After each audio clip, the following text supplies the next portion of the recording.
मैं इस वक्त बदायूं के मालवीय आवास गृह पर मौजूद हूं और यहां पर अमर ज्योति कंपनी जो पिछले 2 महीने से भाग चुकी है, उसको लेकर यहां पे जो निवेशक हैं, महिलाएं हैं, अधिवक्ता हैं, वो धरने पर बैठे हैं। आज तीसरा दिन है और 3 दिन तक अभी भी यहाँ पर मांग कर रहे हैं। जो कंपनी का मालिक है शशिकांत मौर्य, और तो उसके भाई को गिरफ्तारी को लेकर यहाँ पर तमाम महिलाएं बैठी हैं और अभी तक जो है उनकी सुनवाई नहीं हो पा रही है। इससे सबसे बड़ा कारण ये साफ निकल के आ रहा है कि यहाँ पर गिरफ्तारी की मांग की जा रही है शशिकांत मौर्य की और सूर्यकांत मौर्य की, कि इनके खिलाफ़ सख्त से सख्त कदम उठाया जाए। वहीं मैं आपको बता दूं कि बदायूं के जो पुलिस अधीक्षक हैं डॉक्टर ब्रजेश कुमार, उन्होंने 25-25 हज़ार रुपये का इनाम घोषित किया था, लेकिन कल बरेली के उप महानिरीक्षक परिक्षेत्र बरेली की ओर से अब इनाम की जो घोषणा की गई है वो 50-50 हज़ार रुपये दोनों भाइयों पे घोषित कर दी गई है। पुलिस लगातार प्रयास तो कर रही है, लेकिन अभी तक इन दोनों भाइयों को पुलिस गिरफ्तार नहीं कर पाई है। इसी मांग को लेकर यहाँ पर महिलाएं तीसरे दिन यहाँ पर धरने पे मालवीय आवास पे बैठी हैं और साथ में जो हैं वो अधिवक्ता भी यहाँ पर मौजूद हैं और वो भी धरने पर बैठे हुए हैं और बराबर मांग कर रहे हैं कि इस जो अमर ज्योति कंपनी के जो निदेशक है उसके खिलाफ़ सख्त से सख्त कदम उठाकर उनकी गिरफ्तारी की जाए और इनका जिन गरीब मजलूम महिलाओं का, जिन्होंने अपना पेट काट कर 100-200 रुपये कर पैसे जोड़ कर और इस कंपनी में जमा करे थे और ये लेके पूरी तरीके से फरार हो चुका है। तो तमाम मैं आपको बता दूं कि बदायूं के शहर के जो सदर विधायक महज चंद गुप्ता हैं, वो यहाँ पर कल आए थे और उन्होंने यहाँ पर उनसे इन लोगों से ज्ञापन भी लिया था जो धरने पर बैठे हैं अधिवक्ता और महिलाएं। तो उनसे ज्ञापन लेके उन्होंने ये साफ कहा था कि अच्छा सोचोगे तो अच्छा होगा। तो उनके विचार भी बहुत ही अच्छे हैं। तो उन्होंने ये भी महज चंद गुप्ता हैं, उन्होंने भी ये साफ कहा है कि वो भी पूरी तरीके से जो है वो इन महिलाओं को, इन गरीब लोगों को सहयोग करेंगे और बात जो है वो यहाँ से मुख्यमंत्री तक पहुँचेगी। लेकिन अभी तक यहाँ पर कोई भी समस्या हल होती हुई नज़र नहीं आ रही है, क्योंकि तीसरा दिन हो चुका है और गर्मी पड़ रही है। ऐसी शिद्दत की गर्मी में, बरसात की, यहाँ पर महिलाएं अपना काम काज छोड़ के घर का और धरने पर बैठी हुई हैं और अभी तक समस्या का समाधान नहीं हो रहा है। बेशक पुलिस अधिकारियों ने जो है वो इनाम बढ़ा दिया है, लेकिन गिरफ्तारी जो है वो आखिर कब होगी, इन्हीं मांगों को लेकर महिलाएं धरने पर बैठी हैं। तो सबसे पहले मैं बात करूंगा जो कल महज चंद गुप्ता जो आए थे, उन्होंने अपने विचार क्या रखे थे। तो पहले महज चंद गुप्ता जी को सुनिए। तो आप साथ होंगे और आपको लेकर माननीय मुख्यमंत्री के पास जाएंगे और ऐसी आसान नहीं है।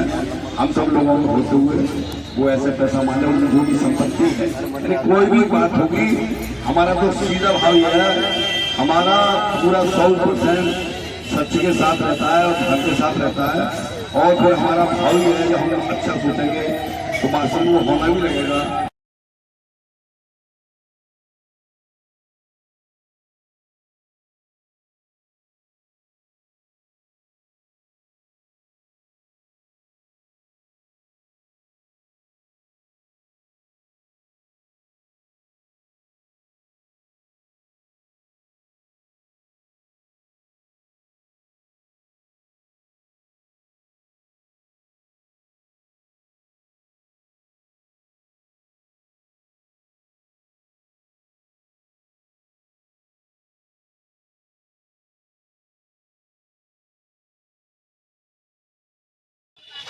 तो आपने सुना कि जो महज चंद गुप्ता सदर विधायक हैं, उन्होंने यहाँ पर महिलाओं से आकर ये वादा किया है कि वो शीघ्र ही मुख्यमंत्री तक आपकी बात पहुँचाएंगे। तो यहाँ पर धरने पे तीसरे दिन जो अधिवक्ता लोग यहाँ पर मौजूद हैं, मैं उनसे बात करूँगा और भी सामाजिक संगठन यहाँ पे आकर जुड़कर समर्थन कर रहे हैं इस बात का। तो सबसे पहले मैं अधिवक्ता, क्या नाम है आपका सर, और अभी तक क्यों सुनवाई नहीं हो पा रही है और गिरफ्तारी क्यों नहीं हो रही? मेरा नाम रोहित सक्सेना है। इसमें गिरफ्तारी में सबसे बड़ी अड़चन यही है कि ये लोगों को राजनीतिक संरक्षण है। भाजपा के नेता हैं, इस पार्टी ने बेशक उनको निकाला हुआ है, लेकिन कोई ना कोई नेता तो उनको संरक्षण दे ही रहा है। प्रशासन इस बात को साफ साफ से मान चुका है कि जब तक राजनीतिक संरक्षण मिलता रहेगा हम मजबूर हैं। इनाम घोषित किया गया है 50,000 रुपये का, लेकिन अभी गिरफ्तारी की संभावना नहीं लगती है। हाँ, माननीय हाईकोर्ट पीड़ितों के साथ है, उनका रुख जो आज का था वो पीड़ितों के साथ था। उन्होंने जो निवेशक वहाँ पे अपने मुकदमे में स्टे की कार्रवाई के लिए गए थे, उन्होंने कोई स्टे नहीं दिया और अगली सुनवाई के लिए 10 तारीख लगाई है। तो मेरे सामने क्या आप अपना परिचय देंगे और आज आप समर्थन देने के लिए आए हैं, तो क्या कहना चाहेंगे जो आज गरीब जनता यहाँ पर बैठी हुई है और जिनका पैसा लुट चुका है, लोग बर्बाद हो चुके हैं और कंपनी के जो मालिक हैं शशिकांत मौर्य और तो इनकी गिरफ्तारी नहीं हो पा रही है। मेरा नाम जितेंद्र सिंह यादव है, मैं राष्ट्रीय लोकदल जनपद बदायूं का जिलाध्यक्ष हूँ। देखिए, ये जो पैसा, ये जो बड़े माफिया हैं, शशिकांत और जो ऋषिकांत जो भी हैं, वो बड़े माफिया हैं। इन माफियाओं का निश्चित रूप से कोई बड़ा संरक्षण इनके ऊपर है। इसके लिए हम सरकार से मांग करते हैं, प्रशासन से मांग करते हैं कि इनके पे शिकंजा कसा जाए। जहाँ तक प्रतीत हो रहा है, क्योंकि ये लोग बार बार हाई कोर्ट की शरण में जा रहे हैं, माननीय हाई कोर्ट की शरण में जा रहे हैं, तो कहीं ना कहीं इनको रिलीफ दिया जा रहा है। आज खुशी की बात है कि माननीय हाई कोर्ट ने इनको कोई रिलीफ नहीं दिया, और मैं अपनी पार्टी राष्ट्रीय लोकदल जनपद बदायूं की ओर से इन सभी पीड़ितों के साथ हूँ। हर तरह से इनकी मदद करने के लिए तैयार हूँ, धरना में भी बैठने के लिए तैयार हूँ, धरना प्रदर्शन में रहेंगे, प्रशासन से बात करेंगे, इन लोगों के लिए न्याय दिलवाएंगे।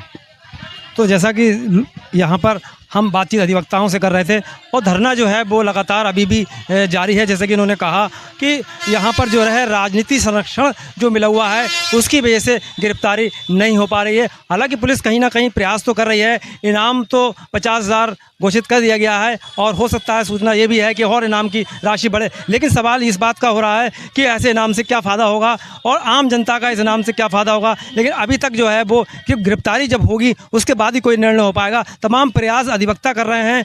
यहाँ पर महिलाएं आप तस्वीर में देखते हैं धरने पर बैठी हुई हैं, भूखी प्यासी बैठी हुई हैं, घर छोड़ के बैठी हुई हैं अपना, इसी उम्मीद पर कि जिस तरीके से जो इनके साथ लूट की गई है और धोखाधड़ी की गई है, इसी को लेकर यहाँ पर धरना लगातार चल रहा है और मांग की जा रही है और शीघ्र ही है गिरफ्तारी होनी चाहिए।